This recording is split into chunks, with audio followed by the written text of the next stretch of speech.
Morning.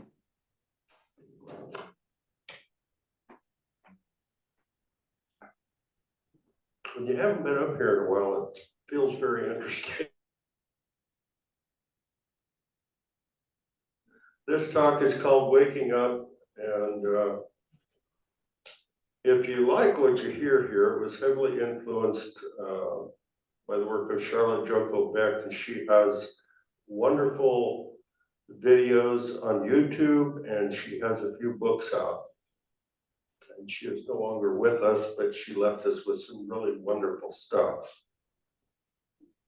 In a recent talk, I mentioned 4 types of spiritual progress: growing up, waking up, cleaning up, and showing up. That talk was focused on growing up, or the evolution of our worldview, our view of self in relation to everything else. Specifically, it looked at a transition between seeing the self as separate from everything else versus seeing it as connected to everything else. Waking up, on the other hand, is about an evolution of consciousness.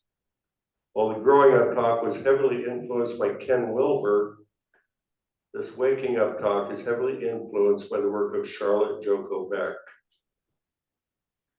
Beck was an administrator in the chemistry department at the University of San Diego, where she joined a meditation group. Although unorthodox, she was eventually ordained as a Zen teacher, thereafter opening a Zen center in San Diego in 1983. In 1995, she introduced the Ordinary Mind Zen lineage. Beck tells that the path is everything we experience. Life prior to waking up is typified by self-centeredness. Thoughts about everything are organized around thoughts of the self. What I have referred to in other talks as the voices of ego and soul, Beck calls the voice of the little head and the big head. The little head being the small, disconnected voice of ego, and the big head being the large, connected voice of soul. The ego is concerned with what we think is best for us, but this only relates to what brings us comfort and pleasure, which we can think of as our preferences. The ego seeks what it prefers, and it can be particularly concerned about its preferred image. The ego is always asking, how does this make me look? Because it believes that getting needs met depends on projecting an appealing image. On a deeper level, this is all connected to our mortality. When I'm projecting an appealing image, it's likely that my needs will be met and I will survive. The voice of the ego says things like, this shouldn't be happening to me. This is unfair.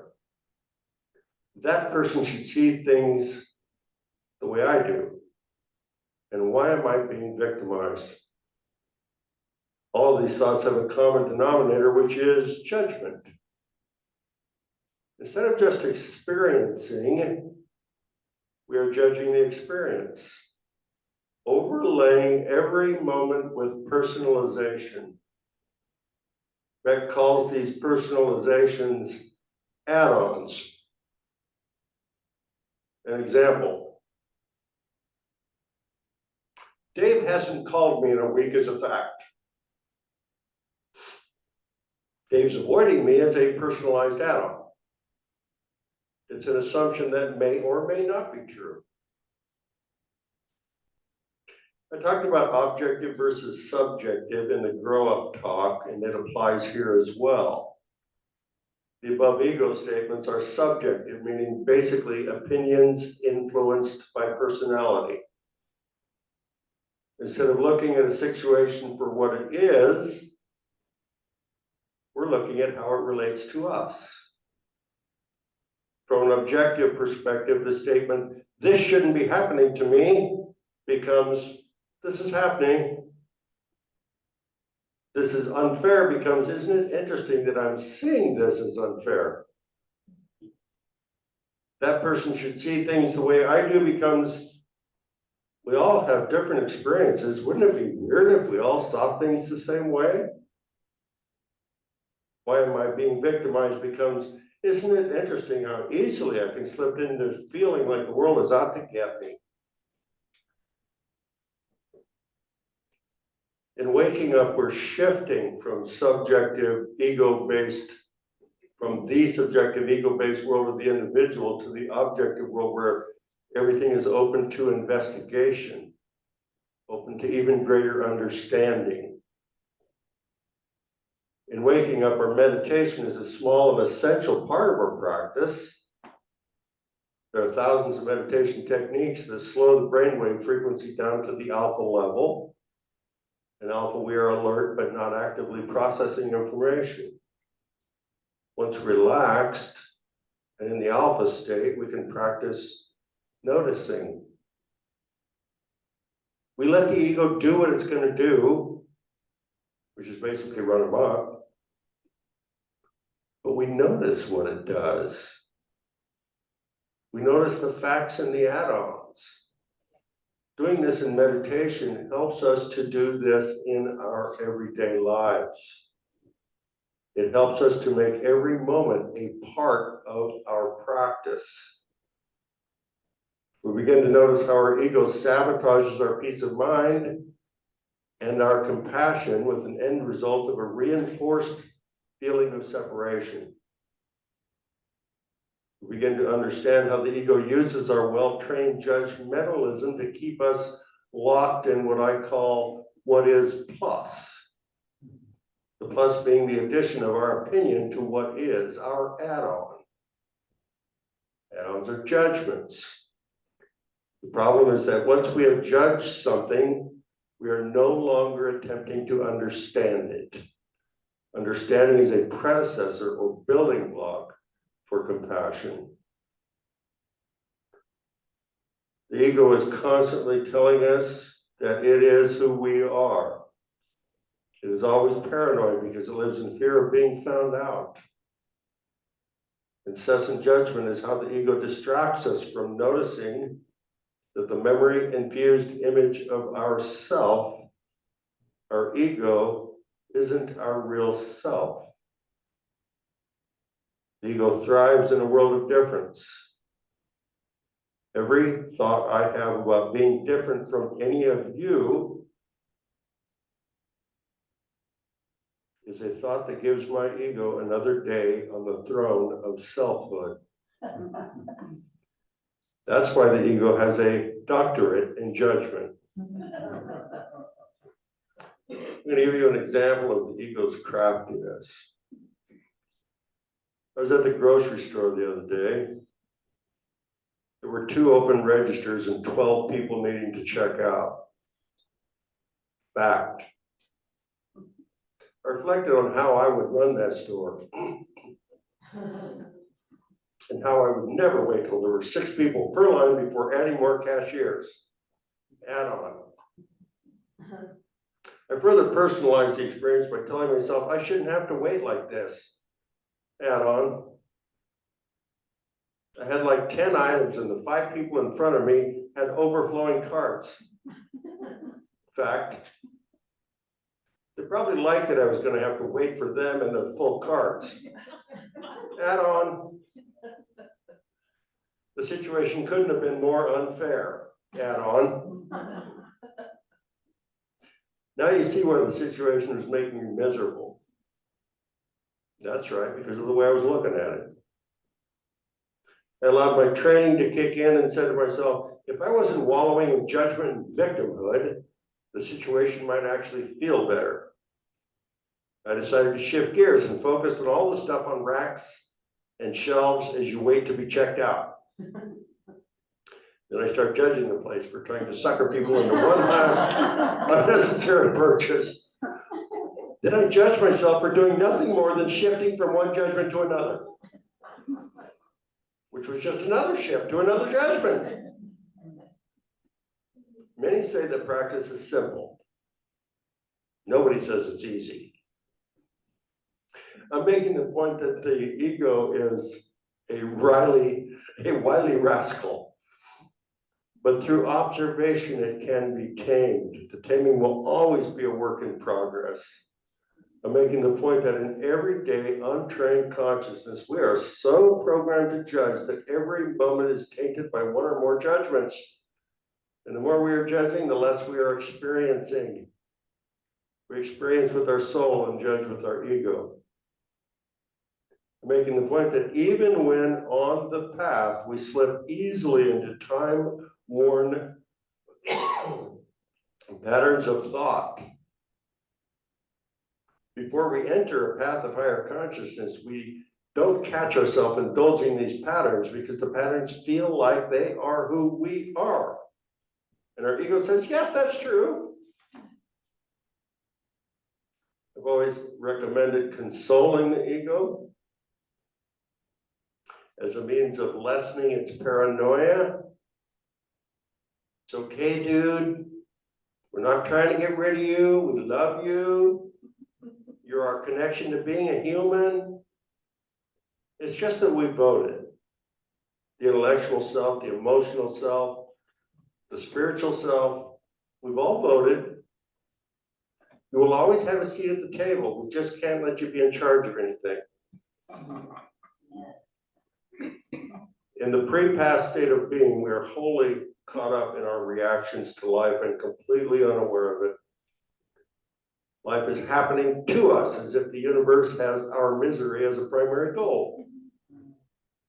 We're stuck in loops of thought, emotion, and behavior. What's worse, or perhaps it would be better to say what's natural, is that no matter where we ascend to on the consciousness scale, we can sometimes jump all the way back to pre-path. It's okay. We won't stay long, as it's no longer comfortable. The more we have ascended, the quicker we will snap back to our higher state. This is easy to understand. If we ascend, we experience less and less emotional turbulence. Since we're not used to it, turbulence isn't tolerated well. And we know to sit with, feel, listen to, and release it. Instead of situations triggering fear and anger triggers a call to be with those emotions without judging them. We pay attention to the thoughts feeding the emotions and observe the assumptions and judgments involved. We feel our bodies settling down as we reach for every bit of wisdom and understanding the situation is offering. Unlike the growing up model, where we are expanding our worldview as we grow up, actually making changes to our systems of belief, with waking up, we are courageously paying attention to our thoughts and reactions in our everyday life and in our daily meditation. In the first stage of waking up, we practice not judging what we observe. Judgment thwarts the quality of attention we are seeking and tempts us to avoid instead of going into an experience. Remember, our well-programmed ego thinks its job is to protect an image we have of ourselves. We observe something negative about ourselves and then pass judgment on it. Our ego has no choice but to move into a state of denial, a state of diminished attention. The ego is saying, don't observe that because it isn't comfortable and you deserve comfort. In the first stage, we begin to recognize our body's reaction to our thoughts, and we begin to label our thoughts as just that, thoughts. We recognize that our thoughts are not reality, but our programmed response to reality. In stage one, we begin to see patterns and the harm they cause ourselves and others. We begin to recognize the thought, emotion, behavior connection. We seek awareness of core beliefs about our self established in childhood and the strategies we developed as defense against that core belief. Core beliefs are part of our ego structure. And our ego is always telling us, this is who you are. Core beliefs are some version of, I feel worthless, I'm not enough, I'm hopeless, I'm disgusting. Not seeing our core belief as part of our strategy for coping with it. What we're coping with is the pain of the core belief and the fear that it might really be who we are. In meditation, we sit with that pain and fear instead of using a strategy to avoid it. We sit with our core beliefs. They become what they are, thoughts from the mind of a child. It is difficult to move from stage 1 to stage 2. Stage 2 requires that we become acutely aware of our emotions and how they are registering as tension in our bodies. In stage 3, we are experiencing without the add-ons, without judgment. Stage 4 is mostly non-dual experiencing, and stage 5 is 80 to 90% non-dual, and by that time our compassion is very strong. There are no distinct lines between the stages. I want to end with a direct quote from Beck. Life always gives us exactly the teacher we need at every moment. This includes every mosquito, every misfortune, every red light in traffic jam, every obnoxious person, every illness, every loss, every moment of joy or depression, every addiction, every piece of garbage, every breath, every moment is our guru. Namaste.